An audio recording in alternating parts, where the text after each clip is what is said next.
Breaking news आ रही है। Putin ने अब नेटो से सीधे सीधे भिड़ने का मन बना लिया है। उन्होंने नेटो की चौखट पर अपने परमाणु हथियार तैनात करने का ऐलान कर दिया है।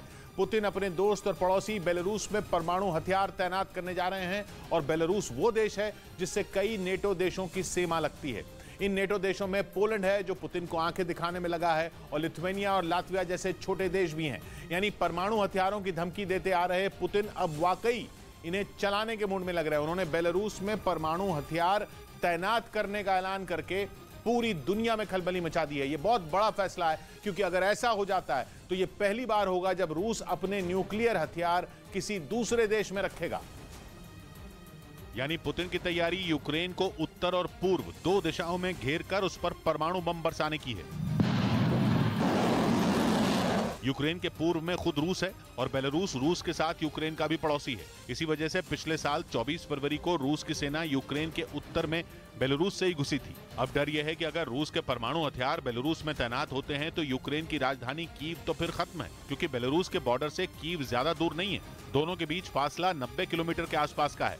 इसी वजह से यूक्रेन से लेकर नेटो तक परेशान है। पुतिन के ऐलान से घबराए यूक्रेन ने तो यूएन की सुरक्षा परिषद की इमरजेंसी बैठक बुलाने की मांग कर दी है। वहीं नेटो ने पुतिन के फैसले को खतरनाक और गैर जिम्मेदाराना बताया।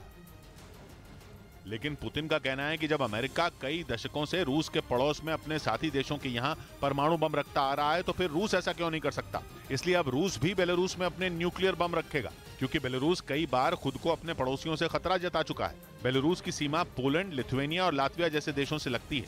ये तीनों नेटो के सदस्य हैं और अमेरिका के साथ खड़े हैं। हालांकि पुतिन ने यह साफ नहीं किया कि रूस कब अपने परमाणु हथियार बेलारूस में ट्रांसफर करेगा।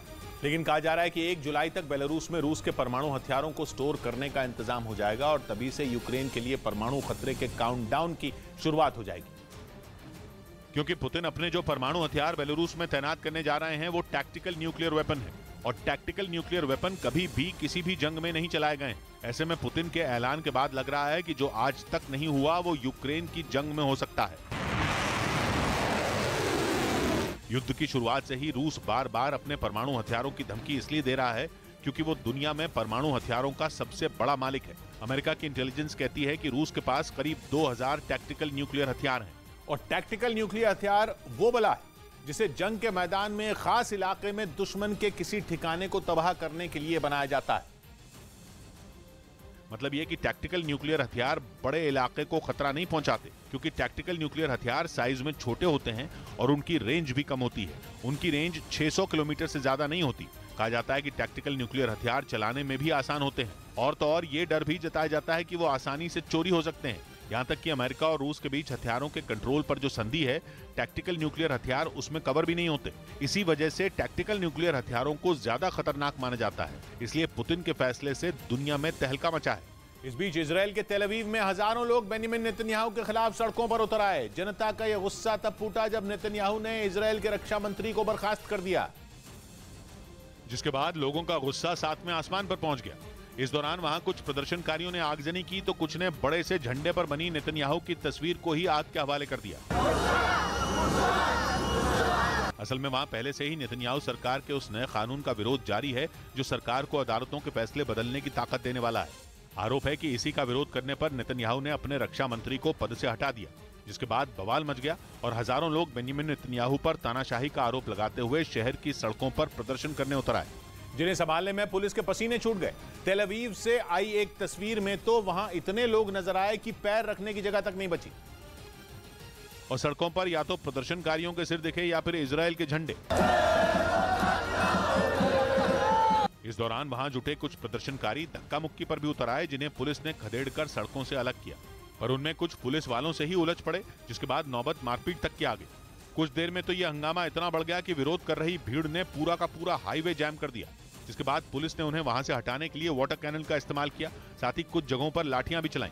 लेकिन नेतन्याहू सरकार के खिलाफ नारेबाजी कर रहे प्रदर्शनकारी वहां से नहीं हटे, जिसके बाद पुलिस ने उन्हें वहां से खदेड़ने के लिए एड़ी चोटी का जोर लगा दिया और उन पर आंसू गैस के गोले दागे ताकि वो हाईवे को खाली कर दें। आरोप है कि इस दौरान प्रदर्शनकारियों ने पत्थरबाजी भी की, जिसके बाद भीड़ पर काबू पाने के लिए पुलिस वालों ने सख्ती बरती और उन्हें वहां से बुरी तरह खदेड़ना शुरू कर दिया। असल में नेतन्याहू सरकार के नए बिल के खिलाफ वहां के रक्षा मंत्री ने पहले भी विरोध जताया था। यहाँ तक कि इजराइल की सेना ने संयुक्त अभ्यास में हिस्सा लेने से भी इनकार कर दिया था। जिसके बाद रक्षा मंत्री पर सख्ती बरतते हुए बेंजामिन नेतन्याहू ने उन्हें बर्खास्त कर दिया था। नेतन्याहू के इस फैसले के बाद प्रदर्शनकारियों का गुस्सा चरम पर पहुंच गया और तेल अवीव में बवाल मच गया। उधर इजराइल के प्रधानमंत्री बेंजामिन नेतन्याहू के बेटे याईर नेतन्याहू ने ऐसे संकेत दिए कि उनके देश में भड़की विरोध की आग के पीछे अमेरिका का हाथ है। इजराइल के मीडिया के मुताबिक याईर नेतन्याहू ने ऐसा सीधे सीधे नहीं कहा, बल्कि उन्होंने एक के बाद एक कई ट्वीट को रीट्वीट किया, जिनमें यह दावा किया गया कि इजराइल में चल रहे प्रदर्शनों के पीछे अमेरिका की साजिश है। याईर नेतन्याहू ने जो ट्वीट शेयर किए उनमें अमेरिका को इजराइल के खिलाफ खड़ा बताया गया। ये दावा किया गया कि बेंजामिन नेतन्याहू की सरकार गिराने के लिए अमेरिका की तरफ से फंडिंग की जा रही है और इसी वजह से पिछले कई महीनों से लाखों लोग नेतन्याहू सरकार के खिलाफ सड़कों पर हैं। हालांकि ये विरोध उस जुडिशियल रिफॉर्म बिल के खिलाफ है जो पिछले हफ्ते ही इजराइल की संसद में पास हुआ, जिसके बाद इजराइल की संसद को वहां की सुप्रीम कोर्ट के फैसलों को पलटने का अधिकार मिल जाएगा। इसके साथ ही वहां जजों की नियुक्ति में भी सरकार का दखल हो जाएगा। और इसी वजह से इजराइल में प्रदर्शन कर रहे लोग बेंजामिन नेतन्याहू को लोकतंत्र का विरोधी करार दे रहे हैं, क्योंकि उनका मानना है कि भ्रष्टाचार के केस में फंसे नेतन्याहू अपने आप को बचाने के लिए ये बिल लेकर आए और इसके जरिए वो इजराइल की न्यायपालिका की ताकत को कमजोर करना चाहते हैं। लेकिन अब उनके बेटे याईर नेतन्याहू इशारों में इजराइल में भड़की आग के लिए अमेरिका को जिम्मेदार ठहरा रहे हैं, जबकि ईरान के खिलाफ अमेरिका खुलकर इजराइल के साथ खड़ा है। वो लगातार इजराइल को ये भरोसा दिला रहा है कि ईरान को दोनों मिलकर रोकेंगे, लेकिन लगता है कि बेंजामिन नेतन्याहू के बेटे को अमेरिका पर भरोसा नहीं है।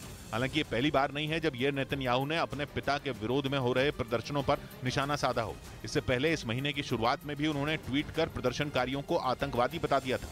इधर अमेरिका के कैलिफोर्निया में एक गुरुद्वारे में गोलीबारी की घटना से हड़कंप मच गया, जिसमें 2 लोग घायल हो गए और आरोप है कि उन्हीं के जानकारों ने उन पर गोली चलाई। पुलिस के मुताबिक वहां 2 लोगों के बीच पहले झड़प हुई, फिर गोलीबारी शुरू हो गई, जिसकी सूचना मिलते ही पुलिस वहां पहुंची और गोली चलाने वाले की तलाश में जुट गई।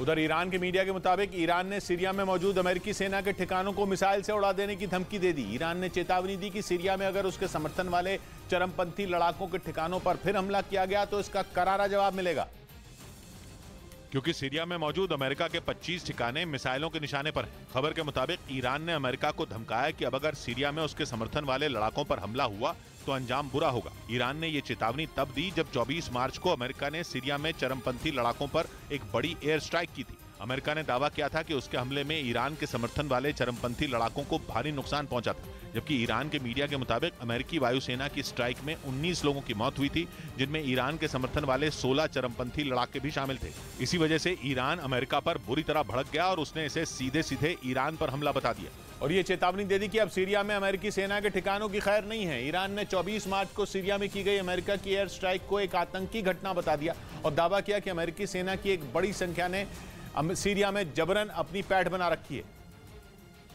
हालांकि अमेरिका के मुताबिक आईएसआईएस के आतंकियों के खात्मे के लिए उसकी सेना के करीब 900 जवान ही सीरिया में मौजूद हैं, लेकिन ईरान ने आरोप लगाया कि अमेरिका झूठ बोल रहा है। ईरान के मुताबिक अमेरिका के 22 बड़े और 3 छोटे सैन्य बेस सीरिया में हैं और ईरान ने धमकी दी कि अमेरिका के ये सारे बेस चरमपंथी लड़ाकों की मिसाइलों के निशाने पर हैं, क्योंकि अमेरिका ने भी उनके ठिकानों पर हमले किए थे और लड़ाकू विमानों से वहां बम बरसा दिए थे। ईरान ने दावा किया कि अमेरिका ने स्ट्राइक करने के लिए ड्रोन का भी इस्तेमाल किया था, जिसकी मदद से ईरान के समर्थन वाले लड़ाकों पर मिसाइलें भी बरसाई गई थी, क्योंकि पहले सीरिया में अमेरिका के एक बेस पर ही बड़ा हमला किया गया था। 23 मार्च को हुए इस हमले के बाद बाइडेन बुरी तरह भड़क गए और उन्होंने अपनी सेना को आदेश दे दिया कि हमला करने के पीछे जो भी हो उसे सबक सिखाया जाए, जिसके बाद अमेरिकी वायुसेना ने ईरान के समर्थन वाले चरमपंथी संगठनों के ठिकानों पर धावा बोल दिया था। अमेरिका के मुताबिक उसने ये एयर स्ट्राइक एक ड्रोन हमले के जवाब में की थी। अमेरिका ने आरोप लगाया कि उसके ठिकाने पर हमले के पीछे ईरान की फौज IRCG यानी इस्लामिक रिवोल्यूशनरी गार्ड कोर का ही हाथ था, जिसने सीरिया में चरमपंथी संगठन को ईरान के खतरनाक ड्रोन से लैस किया